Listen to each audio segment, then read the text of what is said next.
Nadie vio venir la tormenta porque no venía del cielo. Nació en el aire quieto de una tarde común, cuando el mundo parecía cansado pero estable, como esos muebles viejos que crujen un poco y aún así siguen en pie. Yo estaba ahí por trabajo, con la grabadora apagada y la libreta abierta, persiguiendo una historia menor para un diario que ya casi nadie leía en papel. Una nota de color, me dijeron, un fenómeno atmosférico extraño en la costa. Nada o épico, nada o histórico. La clase de encargo que uno acepta cuando ya pasó los 40 y aprendió que el periodismo también es pagar cuentas. El viento llegó primero, pero no como lo hace siempre. No empujaba, no arrastraba hojas ni levantaba polvo. Susurraba. Era un murmullo espeso, como si alguien estuviera hojeando décadas enteras al mismo tiempo. El mar, que hasta entonces respiraba con pereza, se quedó inmóvil. Y en ese silencio, algo se dobló. No sabría explicarlo mejor. El horizonte perdió profundidad, como una fotografía vieja mal revelada. Ahí entendí que no estaba frente a una tormenta, sino frente a una grieta. Lo que siguió no fue inmediato. Fue lento, casi respetuoso. El cielo se oscureció con tonos que no figuran en ningún pronóstico. Un gris con memoria, un azul que dolía en los ojos. El olor cambió. No era lluvia ni sal. Era hierro, papel húmedo, humo antiguo. Olía a archivo cerrado demasiado tiempo. La primera persona apareció a unos metros de mí, de pie sobre la arena, tan desconcertada como yo. Vestía ropa que había visto solo en fotografías sepia, zapatos gastados en seco pasado, la mirada de quien ha caminado mucho sin llegar a ningún lado. No gritó y llevó la mano al pecho como si buscara algo que ya no estaba. Dijo casi para sí que el tren había frenado de golpe, que un segundo antes estaba leyendo el diario de la mañana. Yo anoté eso sin pensar, por reflejo profesional, aun cuando la lógica ya había abandonado el lugar. Después apareció otra, una mujer mayor, cabello recogido con precisión, manos firmes, miraba alrededor con la serenidad de quien ha sobrevivido a más de una guerra. Murmuró que estaba en su cocina, que la radio hablaba de una votación importante, que el café se había enfriado. No preguntó dónde estaba, preguntó en qué año. Ahí la tormenta mostró su verdadera cara. El aire vibraba como si miles de relojes se hubieran roto al mismo tiempo. Cada nueva llegada traía consigo un pedazo de mundo distinto. Un obrero de principios del siglo pasado con olor a fábrica y cansancio crónico en los hombros. Un adolescente de finales del siglo XX con auriculares colgando del cuello, confundido por la ausencia de señal, como si el silencio fuera una agresión personal. Un hombre que hablaba de correos electrónicos como si fueran una novedad brillante. Una mujer que preguntaba por su nieta, convencida de que solo se había desmayado un instante. Yo hacía lo único que sabía hacer. Observaba a Anne, escuchaba a Anne, registraba a Anne, no por frialdad, sino por miedo. El periodismo, cuando el mundo se desarma, es una forma elegante de no gritar. Lo inquietante no era la diversidad de épocas, era lo que compartían. Todos tenían más de 45 años, salvo el muchacho de los auriculares que parecía fuera de lugar incluso para la tormenta. Todos hablaban de interrupciones, un viaje detenido, una transmisión cortada, una rutina quebrada en el momento menos heroico del día. Nadie venía de una batalla ni de una fiesta. Venían de la vida real, esa que rara vez entra en los libros de historia. La tormenta crecía sin moverse. No avanzaba ni retrocedían. Simplemente estaba, un domo invisible que nos contenía como una pregunta sin respuesta. Intenté comunicarme con la redacción, pero el teléfono era un objeto inútil. Un fósil reciente. Pensé en mi edad, en cómo uno llega a este punto creyendo que ya lo vio todo, y la realidad se ríe con paciencia. Un hombre de barba canosa que decía haber trabajado toda su vida en una central eléctrica, me miró como si supiera exactamente quién era yo. Dijo que las tormentas siempre buscan testigos, que no sirven de nada si nadie las cuenta. Esa frase me atravesó con la precisión de un titular perfecto. Ahí comprendí que no estaba cubriendo una anomalía climática. Estaba dentro de una historia sobre el tiempo, la memoria y esa obstinación humana de creer que el futuro siempre ocurre mañana. La tormenta seguía susurrando, y recién estaba empezando, con el correr de lo que todavía llamábamos tiempo, aunque ya no obedecía a ninguna medida conocida. La tormenta comenzó a ordenar el caos como si tuviera una ética propia. No era violenta, no lanzaba rayos ni partía árboles. Se limitaba a mantenernos ahí, suspendidos, obligándonos a mirarnos. Y eso, para gente acostumbrada a vivir mirando hacia adelante o hacia atrás, resultaba más incómodo que cualquier catástrofe natural. Empezaron a formarse pequeños grupos, no por afinidad ideológica ni por origen, sino por tono vivaz. Los que hablaban bajo se acercaban entre sí. A los que necesitaban explicaciones urgentes, se buscaban con ansiedad compartida. Yo iba de uno a otro, escuchando historias que parecían entrevistas imposibles. Una mujer que había sido maestra durante décadas, me contó que estaba corrigiendo cuadernos cuando la luz titiló. Pensó en un corte eléctrico común, pensó en sus alumnos, en lo poco que les interesaba la historia reciente. Ahora estaba rodeada de personas que literalmente eran historia caminando. Un hombre con manos grandes, de uñas comidas por el trabajo duro, hablaba de sindicatos, de huelgas, de promesas incumplidas. Decía que su padre ya había peleado por lo mismo. Decía que cada generación cree que es la última en cansarse. Cuando terminó, nadie lo aplaudió. No hacía falta. La tormenta parecía asentir en silencio. El adolescente de los auriculares era el único que no encajaba. Caminaba de un lado a otro, nervioso, como si el espacio fuera demasiado chico para su edad. En un momento se me acercó y preguntó si esto era algún tipo de experimento social. Le respondí que ojalá. Se rió, pero era una risa frágil. Dijo que nunca había hablado tanto con adultos desconocidos.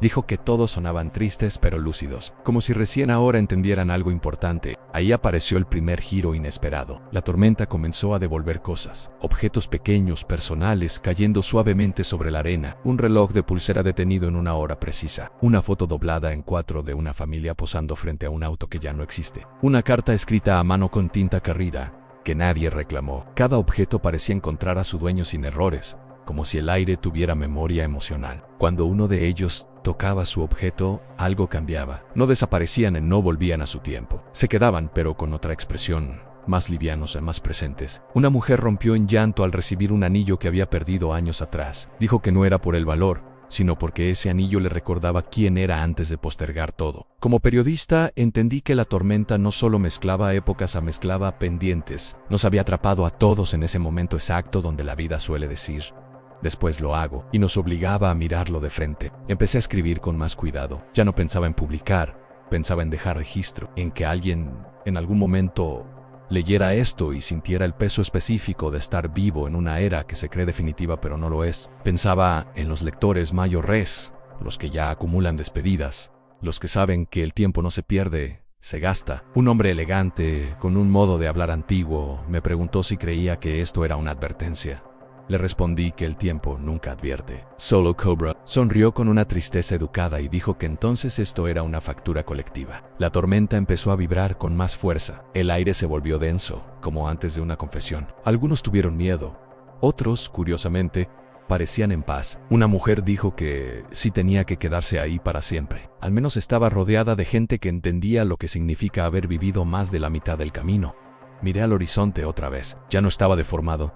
Estaba quieto, expectante, como si la tormenta estuviera esperando algo de nosotros. Y tuve la sensación inquietante de que no todos íbamos a salir iguales. Algunos, quizá, ni siquiera íbamos a salir. La espera se volvió una forma de diálogo. Nadie lo dijo en voz alta, pero todos entendimos que la tormenta no se iba a ir solo porque Cian había pasado demasiado tiempo con nosotros como para ser un accidente. Era más bien una pregunta sostenida, una de esas que la vida deja flotando durante años y que uno aprende a esquivar con trabajo, familia, excusas razonables. El mar volvió a moverse apenas, lo suficiente como para recordarnos que afuera de ese domo invisible, el mundo seguía funcionando. Trenes llegando a destino, café sirviéndose tarde, noticias repitiéndose. Esa normalidad lejana dolía más que el encierro. Fue entonces cuando el hombre de la central eléctrica, el de la frase sobre los testigos, propuso algo inesperado. Dijo que tal vez la tormenta necesitaba relatos completos, no fragmentos, no titulares en historias cerradas, vidas dichas en voz alta. Al principio sonó ingenuo,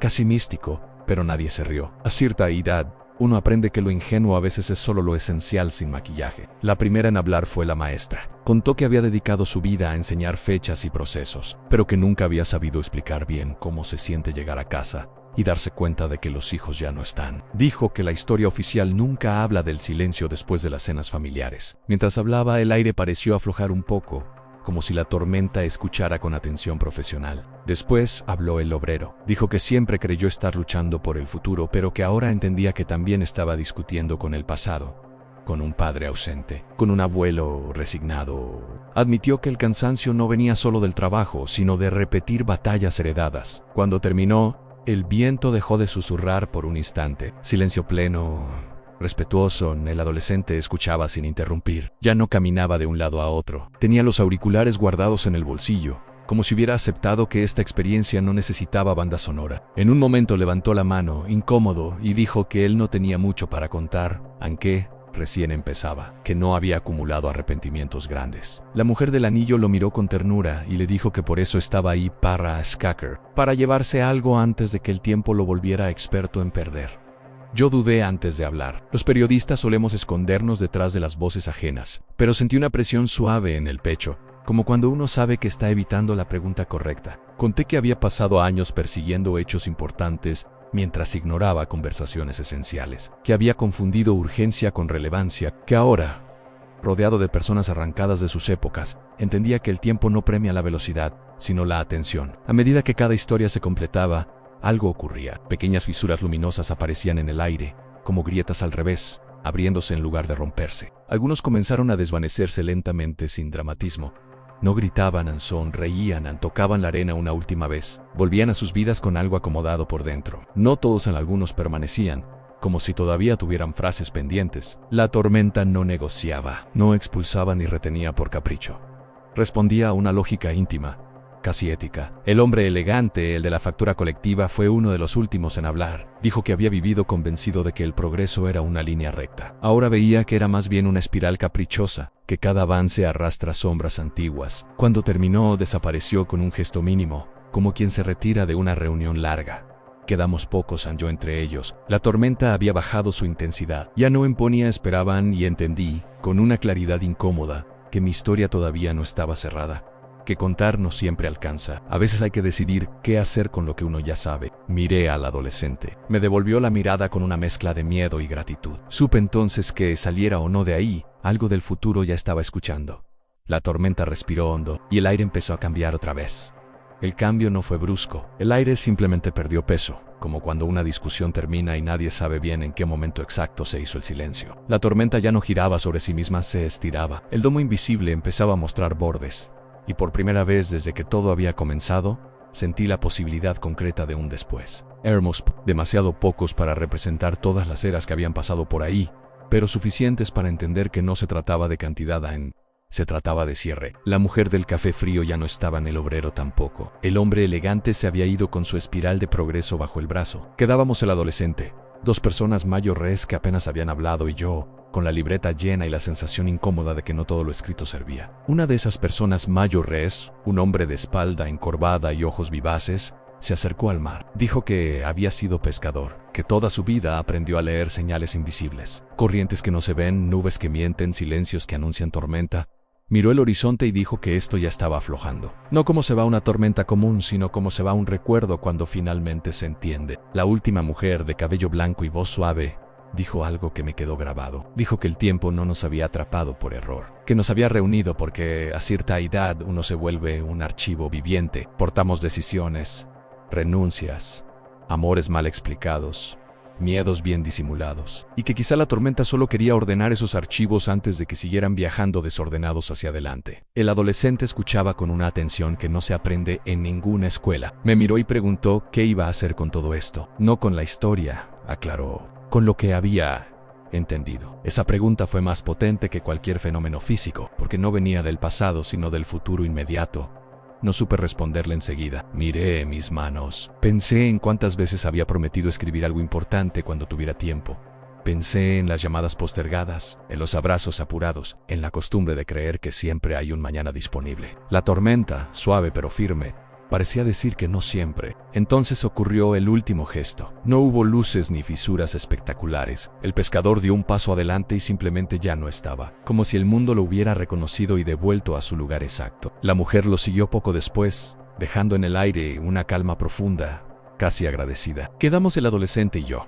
El mar ya era normal, el cielo reconocible. El olor a hierro y papel húmedo se disipaba. La tormenta no se despedía, se disolvía. ¿Cómo hacen las cosas que cumplieron su función sin necesidad de aplausos? El muchacho me dijo que esperaba no olvidarse de esto. Le respondí que no hacía falta recordarlo todo, que a veces basta con que algo nos cambie la forma de mirar. Sonrió. Y en ese gesto vi a todos los adultos que todavía no era, y a algunos que tal vez nunca sería.